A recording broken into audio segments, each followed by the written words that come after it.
এক অভিনব ব্যবসার আইডিয়া। ব্যাংকের চাকরি ছেড়ে আধুনিক ভ্যানে করে সরাসরি রান্নার উপযোগী সবজি বিক্রি শুরু করেন উদ্যোক্তা মাহমুদা ইয়াসমিন।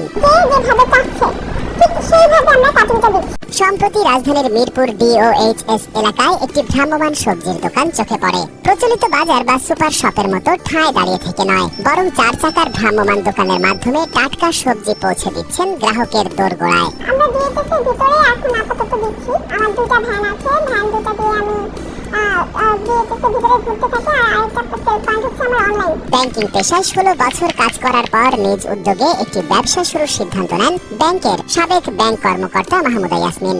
সেই ভাবনা থেকেই মাহমুদা গড়ে তোলেন ভ্রাম্যমাণ দোকানের মাধ্যমে সবজি বিক্রির এই ব্যতিক্রমী উদ্যোগ। ব্যাংকে আমার 16 বছরের ক্যারিয়ার। 16 বছরের ক্যারিয়ারের পর আমার মনে হলো যে আমার বাচ্চারা বড় হচ্ছে, আমাকে ফ্যামিলিকে টাইম দিতে হবে, আমার বাচ্চাদেরকে টাইম দিতে হবে। এখন আমি কি করব? গতানুগতিক যে বিজনেসটা সেটা আমি করতে চাচ্ছি না। সকাল 8টা থেকে বিকাল 3টা পর্যন্ত ভ্রাম্যমাণ দুটি ভ্যানে করে সবজি ফেরি করেন কর্মচারীরা। একটি ভ্যানে আছে বিশেষ ব্যাটারি চালিত চিলার রেফ্রিজারেশন সিস্টেম, যা কেটে রাখা সবজি দীর্ঘ সময় টাটকা রাখে। অন্য ভ্যানে থাকে টাটকা কাঁচা সবজি। একই সাথে অনলাইনেও নেওয়া হয় অর্ডার। বিকাল 3টার পর সাইকেলে করে কর্মীরা অর্ডারকৃত সেই সবজি পৌঁছে দেন ক্রেতাদের ঠিকানায়। যার যেটা চাহিদা।